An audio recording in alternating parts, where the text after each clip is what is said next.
Quand on est en politique, là, la première valeur qui ne fait pas défaut à quelqu'un, un politicien, c'est ce qu'on appelle le capital humain. Tu as beau être un grand politicien, si tu n'as pas d'homme derrière toi, c'est zéro. Nos cadres, là, vous êtes dans la politique. Mais si vous n'avez pas ce capital humain-là, où est-ce que vous voulez aller?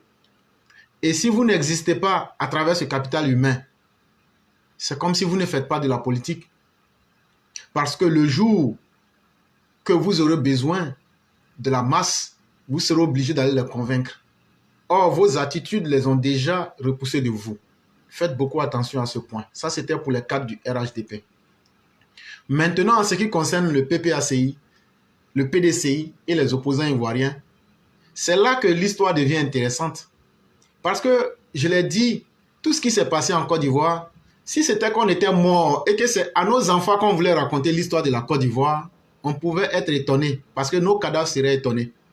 Pas plus tard que hier, j'ai posté une vidéo, l'histoire véritable de la vie de Thiam qu'il veut cacher.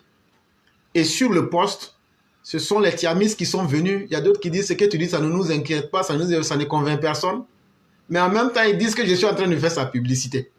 Mais en fait, là, c'est que vous ne vous comprenez, vous n'écoutez pas ce que vous dites. Vous dites que ce que j'ai dit là, ça ne peut pas convaincre quelqu'un. Mais vous dites qu'en même temps que ça fait la publicité de Thiam. Mais ça veut dire que mon travail a un effet. Un, c'est parce que ça a un effet que vous avez réagi. Deux, vous parlez pour vous contredire vous-même. Ça veut dire que vous n'êtes pas serein. Ça veut dire que vous n'avez pas la vérité. Sinon, ce que j'ai dit là, j'ai mis les preuves à l'appui.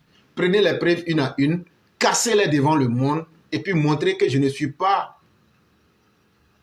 je dirais, ce paragon d'une certaine vérité que je défends. C'est de cela qu'il est question. Et il n'y a pas meilleure manière de dire à quelqu'un tu mens. Quand tu prends ce qu'il a dit là, tu dis bon voilà ce que tu as dit là c'est faux, voilà la réponse qui est là. Tout le monde voit, c'est pas la force. La vérité, c'est pas les muscles. Mais je reviens ici pour dire ceci. Aujourd'hui, ce que les gens voient et qui leur fait peur, c'est une bénédiction. Le cas Thiam. Pourquoi le cas Thiam est une bénédiction? Parce que le cas Thiam aujourd'hui, que ce soit le PPACI, tous ceux qui ont fait la politique de l'ethno-nationalisme, de la xénophobie, du tribalisme, ça vient aujourd'hui les mettre en contradiction. Soit avec ce qu'ils ont fait, ou bien avec ce qu'ils ont l'habitude de faire, ou bien ce qu'ils veulent faire. Et je m'explique. Prenons le cas du PDCI.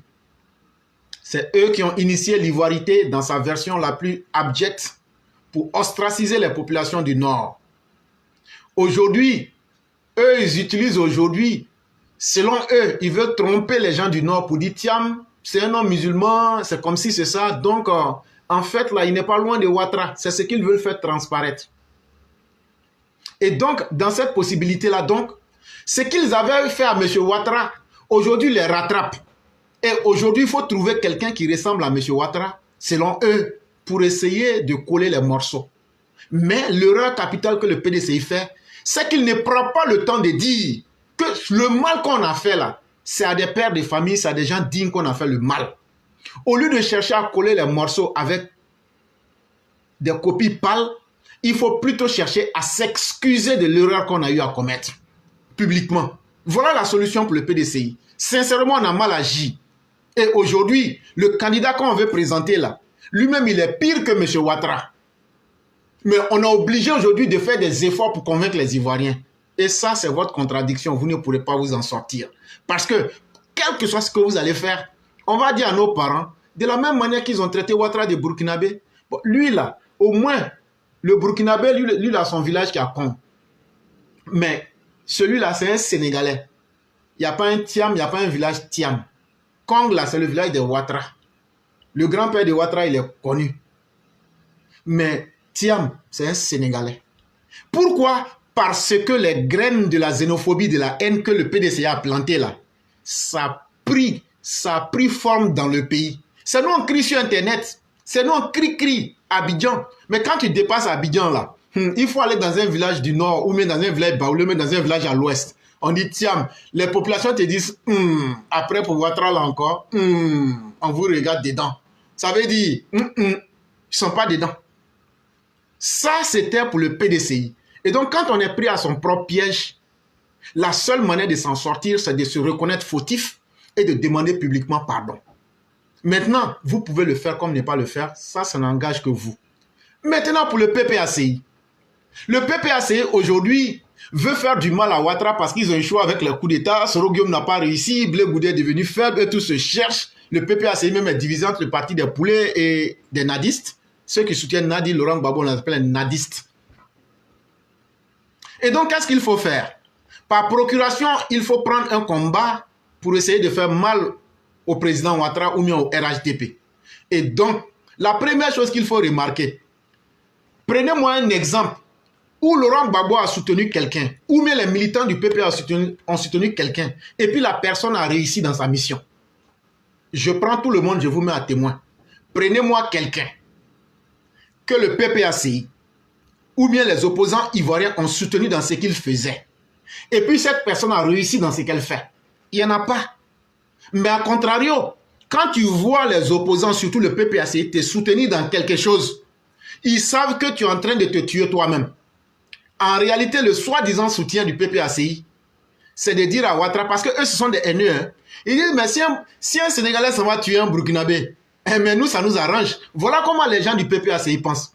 Si le Sénégalais Thiam veut venir tuer le Mossi Ouattara, mais c'est un étranger qui va tuer un étranger, donc nous, ça résout notre question. Et donc, comme il ne peut pas dire ça directement, il profite pour faire semblant comme s'il soutient Thiam. Mais en réalité, ce n'est pas un soutien, parce que ce parti a une caractéristique fondamentale, c'est le tribalisme pur et dur. Mais, convoquons un peu l'histoire. Lorsque le président Ouattara se retire après la mort d'Oufoué en 1993 et qui vient à Washington. Mais à Washington, qui est venu le chercher à Washington? Pour ceux qui connaissent l'histoire, mettez le nom de la personne. Les politiciens qui sont venus chercher le président Ouattara, c'est un certain Laurent Gbagbo. Et qu'est-ce qu'ils ont dit au président Ouattara? Ils sont encore tous vivants. Tu es l'homme qu'il nous faut aujourd'hui dans la politique en Côte d'Ivoire. Parce que Bédié est en train d'imposer une dictature en Côte d'Ivoire. Et ils vont finir par convaincre le président Ouattara de venir. Et le président Ouattara, finalement, va être le président du RDR pour continuer la lutte. Mais bien avant ça, lui et puis Laurent Gbagbo vont créer le Front républicain en 1995. Et Laurent Gbagbo dira à Bédié, si vous dites qu'Alassane Ouattara est un étranger, c'est que nous aussi, nous n'irons pas aux élections. Tout ça, de la même manière que Laurent Gbagbo a blagué Ouattara là. Ah non, si Ouattara n'est pas candidat là, c'est qu'on n'ira pas aux élections là. C'est la même chose qu'ils sont en train de répéter avec Thiam. Mais à la fin là, les premières personnes qui vont rappeler à Thiam que c'est un Sénégalais avec une grosse tapette pour lui dire Nagadef, ça sera le PPACI. Mais ça, c'est une autre question. Mais je vous convoque l'histoire pour vous dire, si le soutien du PPACI de Laurent Gbagbo pouvait aider quelqu'un, sans le trahir par la suite là, il n'allait pas trahir M. Ouattara. Et c'est une répétition fatale de l'histoire. Mais Thiam va connaître ce que c'est que la politique en Afrique. Il va connaître chacun. Parce qu'il est venu il y a longtemps. Il ne connaît pas encore les uns et les autres. Nous, on ne vient pas pour conseiller Thiam. Hein. Nous, on est là pour le combattre. Ah, il faut qu'on dise les choses clairement. Nous, on est là pour combattre Thiam. Parce qu'il a participé activement à la chute du pays. Il a participé au gouvernement ignoble de Laurent Gbagbo, de M. Henri Konan Bédié. Et quelqu'un qui dit aimer un pays, qui lorsque ce pays est en difficulté, n'est jamais sorti pour donner sa voix, alors qu'il dit qu'il est important, qu'il a un carnet d'adresse. C'est pas au moment où il a besoin maintenant du pays qu'il va nous rappeler qu'il a un carnet d'adresse. C'est au moment où le pays souffrait là. C'est au moment où le pays était divisé là. C'est au moment où le pays avait besoin d'hommes capables là. C'est là qu'il fallait faire sortir ton carnet d'adresse. C'est pas aujourd'hui où Ouattara a construit le pays, c'est devenu bling bling que tu vas faire sortir ton carnet d'adresse. Et c'est pour cela qu'on va te combattre. Et tu es en train de te cacher. Tu as la double nationalité. Tu es franco-ivoirien. Tout le monde le sait. Mais notre Cour suprême sera obligée de nous dire par quel miracle, quelle magie, quelqu'un qui s'est prévalu d'une autre nationalité peut être ivoirien et candidat à la présidentielle. Et c'est là encore que le piège rattrape le PDCI. Parce que même si vous l'avez Thiam comme un saint, puis vous le mettez en face président, tout. Mais il y a la Cour suprême qui est un monstre froid qui attend, qui va vérifier l'historique de vie de chacun. Et qui va les exposer. Et ça sera sans état d'âme. Et donc, quels que soient les cas de figure, vous ne vous en sortirez pas. Et ça, il faut être capable de le dire dès maintenant. Maintenant, si c'est la violence pure et dure que vous voulez, ça, nous-mêmes, c'est ça notre terrain favori. Et 2025, nous, on est déjà prêts pour ça. Tout ce qu'on fera, on ne sera pas les premiers à lancer la pierre. Mais une fois que la pierre aura été lancée, ça sera fatal pour vous. Maintenant, c'est qu'on dit, vous pouvez croire comme ne pas croire, mais tout le monde sait. Et c'est pourquoi vous avez entendu, je joue l'hymne du RDR. J'ai enlevé instrument pour que le message qui est dedans, là, nos vrais militants comprennent. Parce que chacun va savoir sa place dans ce pays à partir de cet instant. Amène-nous avec un grand courage, nos pères ont conquis la liberté, nous laissons un précieux héritage, il faut sans relâche consolider. Oh, les cœurs fiers d'ivoiriens, voici le RDR, raffermissons nos liens, ouvrons une nouvelle ère. Militants en véritables frères, dans la paix rassemblée et unie, nous ferons une nation prospère de notre mosaïque d'ethnie.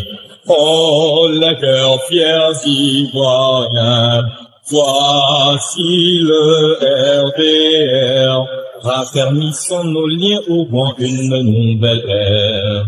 Intégrité, justice, partage, rigueur et respect des droits humains, que ces valeurs sacrées nous engagent, rassemblement des républicains. Oh, le cœur fier d'Ivoiriens, voici le RDR, raffermissons nos liens, ouvrons une nouvelle ère.